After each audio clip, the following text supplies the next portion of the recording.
The Israelites had suffered for 40 years under the cruel rule of the Philistines. Their cries for deliverance filled the heavens, and Yahuwah chose a child to bring freedom. In the town of Zorah, a woman was barren, unable to bear children. But one day, the angel of Yah appeared to her. "You will conceive and bear a son," the angel declared. "He shall be a Nazarite, set apart for Abba Yah. No razor shall touch his head, and through him Israel will begin to be delivered from its enemies." Amazed, she ran to tell her husband Manoah. Overwhelmed, he prayed, "Abba Yah, let your messenger return to teach us how to raise this child." The angel came again, confirming the divine instructions. In time she bore a son and named him Samson. As he grew, Yahuwah's spirit stirred within him, but with great strength came great trials, temptation, betrayal, and a destiny unlike any other. Would Samson fulfill his divine purpose, or would his own desires lead him to ruin? This was the beginning of the strongest man in history.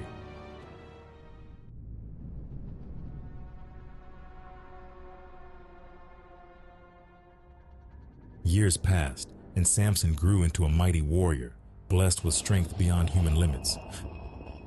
But his heart, restless and bold, often led him into danger.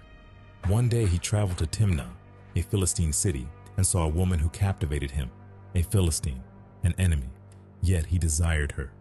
Returning home, he declared, "I have seen a woman in Timnah. Get her for me as my wife." His parents were shocked. "Must you marry a Philistine? Are there not women among our own people?" But Samson insisted. "She's right in my eyes." Unbeknownst to them, this was part of Yahuwah's plan to create conflict with the Philistines. As Samson journeyed back to Timnah, a young lion attacked him, roaring in fury. Without a weapon, Samson fought. The spirit of Yah filled him with supernatural strength, and with his bare hands he tore the beast apart like a young goat. He told no one. Later, when he returned, he found bees had made honey inside the lion's carcass. He ate and shared it, but told no one of its origins. Samson was strong, but his desires and secrets would soon bring his downfall. Samson's wedding feast in Timnah was grand, filled with laughter and wine.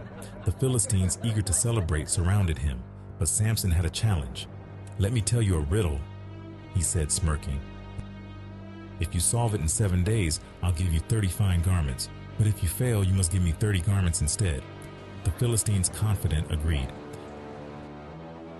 "Out of the eater, something to eat. Out of the strong, something sweet." For 3 days they puzzled but found no answer. Frustration turned into desperation. On the 4th day they cornered Samson's bride. "Coax your husband into telling you, or we will burn your father's house." Terrified, she wept before Samson, pleading, "You do not love me. You have given my people a riddle but won't tell me the answer." For 7 days she cried, until Samson, weary, whispered the secret to her. That evening the Philistines approached Samson, smirking. "What is sweeter than honey? What is stronger than a lion?" Samson's eyes darkened. He had been betrayed. "If you had not plowed with my heifer, you would not have solved my riddle." Revenge was coming. Betrayal burned inside Samson like a raging fire. His wife had deceived him. The Philistines had stolen his riddle. They had mocked him. But Samson was not a man to be mocked. Vengeance was coming. Fueled by fury, he stormed to Escalation, a Philistine city, and struck down 30 men. He tore their garments from their lifeless bodies and returned to the wedding feast. Without a word, he threw the stolen garments at the feet of those who had tricked him. Then, still burning with rage, he left his bride and returned to his father's house. But when Samson's wrath had cooled and he returned for his wife, he found her given to another. Her father stood before him, trembling. "I thought you hated her," the man stammered. "So I gave her to your companion. Take her younger sister instead." Something inside Samson snapped. "This time I will truly harm the Philistines." That night, he captured 300 foxes, tied their tails together in pairs, and set torches between them. With a roar of fury, he released them into the Philistine fields. The golden wheat burned. The vineyards turned to ash. The olive groves were devoured by fire. Samson had set the land of the Philistines ablaze. And now they wanted his blood. The Philistines watched in horror as their fields, vineyards, and olive groves burned to the ground. Smoke filled the sky, their livelihoods reduced to ashes. "Who did this?" they demanded. A trembling voice answered, "Samson." the Timnite's son-in-law, because his wife was given to another. Vengeance breeds vengeance. In blind rage, the Philistines stormed into Timnah. They dragged Samson's wife and her father from their home and set them on fire. When word reached him, Samson's blood boiled. "Since you have acted like this, I swear, I will not stop until I have my revenge on you." Samson attacked with fury, striking down countless Philistines. He fought with his bare hands, crushing their warriors one by one. Their bodies littered the ground, their blood soaking the earth. When the battle ended, Samson disappeared into the wilderness, taking refuge in the cave of Etam. But the Philistines would not forget. They gathered their armies, preparing to hunt him down. And this time, it would not be the Philistines who betrayed Samson. It would be his own people. Samson was a hunted man. The Philistines, thirsty for vengeance, gathered their armies and marched into Judah, spreading fear among the Israelites. The men of Judah trembled in fear, asking, "Why have you come against us?" "We have come to capture Samson, to do to him what he did to us." Fear gripped the Israelites. Rather than stand with their strongest warrior, they chose to betray him. 3,000 men from Judah went to the cave of Etam, where Samson was hiding. "Samson, don't you see? The Philistines rule over us. You have brought this upon us. We have come to hand you over." Samson's voice was calm, his power restrained. "Swear to me that you will not kill me yourselves." "We will not kill you. We will only bind you and hand you over." They tied him with new ropes and led him to the waiting Philistine army. As the Philistines saw Samson bound, their laughter rang through the valley. Then, the spirit of Yahuwah came upon Samson. The ropes binding him snapped like burned threads. His eyes scanned the battlefield. No sword, no spear, only a fresh jawbone of a donkey lying in the dust. He seized it, and with a single strike the slaughter began. One Philistine fell, then another, then another. Samson moved like a storm, striking down every enemy in his path. 100 men fell, then 200, then 500. By the time his arm finally lowered, 1,000 warriors lay dead around him. Breathless, drenched in blood, Samson lifted the jawbone high and declared, "With a donkey's jawbone I have made donkeys of them. With a donkey's jawbone I have slain 1,000 men." One man against an army, and the army had lost. But Samson's strength had drained him. Thirst gripped him. "Yahuwah, you have given me this great victory. Will I now die of thirst?" And Yah answered. From the very ground water burst forth. Samson drank, and his strength was restored. But the Philistines had not given up. They had failed with swords and spears. Now they would try with something far more dangerous. The embrace of a woman. Her name was Delilah. The Philistines had learned a painful lesson. Samson could not be defeated by strength alone. Armies had fallen before him, their warriors crushed like dust. If they could not break his body, they would break his heart, and for that they needed Delilah. She was beautiful, dangerous, cunning. She lived in the valley of Sorek, where temptation flowed like wine. The Philistine rulers came to her with an offer. Lure Samson into revealing the secret of his strength. Find out how we can subdue him. Each of us will give you 1,100 pieces of silver, a fortune, a king's ransom, and Delilah. She did not refuse. That evening she welcomed Samson into her arms. Her voice was soft, her touch gentle.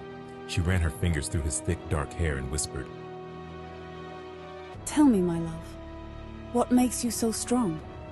How can you be bound?" Samson smiled. He saw her game, but he played along. "If anyone ties me with 7 fresh bowstrings that have never been dried, I will become as weak as any other man." Delilah's eyes gleamed.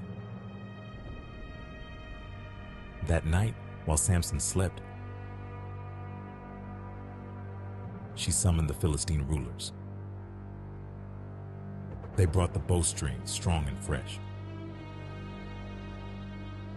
She tied Samson's arms, fastening them tight. Then with a scream, she called out, Samson, the Philistines are upon you. Samson awoke, his muscles tensed, and the bowstring snapped apart like thread. The Philistines retreated in fear. Delilah sighed in frustration, but she was not finished. The game continued. Delilah pressed Samson again and again, her words soft as silk, coiled around him like a serpent. You mocked me. You lied to me. If you truly love me, tell me the secret of your strength. Samson smirked. If I am tied with new ropes that have never been used, I will become weak. That night, Delilah bound him in new ropes. Again, she cried out, Samson, the Philistines are upon you. And again he broke free as if the ropes were nothing. Her frustration turned to anger. How can you say you love me when you won't confide in me? Day after day she pressed him. Night after night she whispered, pleaded, wept, until at last he could resist no more. Samson, weary and weak from her constant torment, spoke the truth, the words that would seal his fate. No razor has ever touched my head. From birth I've been a Nazirite, set apart for Yah. If my hair is shaved, my strength will leave me, and I will become as weak as any other man. Delilah's lips curled into a slow, triumphant smile. She had won. That night, as Samson lay sleeping in her lap, she ran her fingers through his long, thick locks. She called for a man. A blade gleamed in the dim light. One lock fell, then another, until at last the line was shorn. The mighty Samson was no more.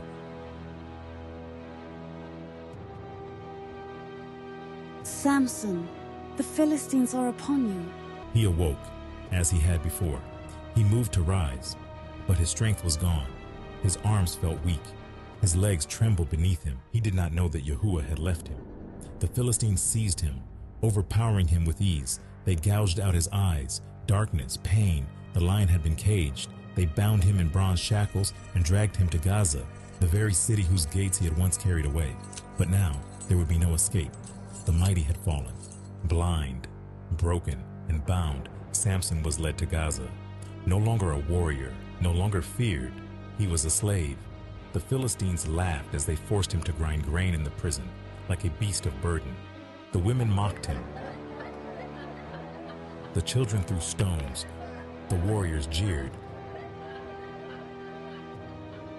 But Samson endured, because deep inside he felt something growing. Not his hope, not his pride, his hair. One day, the Philistines held a great festival in honor of their false god Dagon. The temple was filled with thousands of nobles, rulers, and warriors. They gathered to celebrate their victory over Samson. Dagon has delivered our enemy into our hands. They wanted a show. They wanted to mock Samson one last time. Bring out the blind fool. Let him entertain us. Samson was led to the temple. They laughed. They spit at him. They made him dance like a fool. But Samson was listening. He heard the stone pillars around him. He felt the weight of the temple. He heard the laughter of his enemies. His heart burned with one final prayer. He whispered to the young servant beside him, Put me where I can feel the pillars that support the temple, so I may lean against them. The boy hesitated, then obeyed.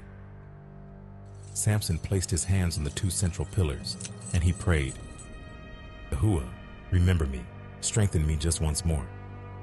Let me die with the Philistines.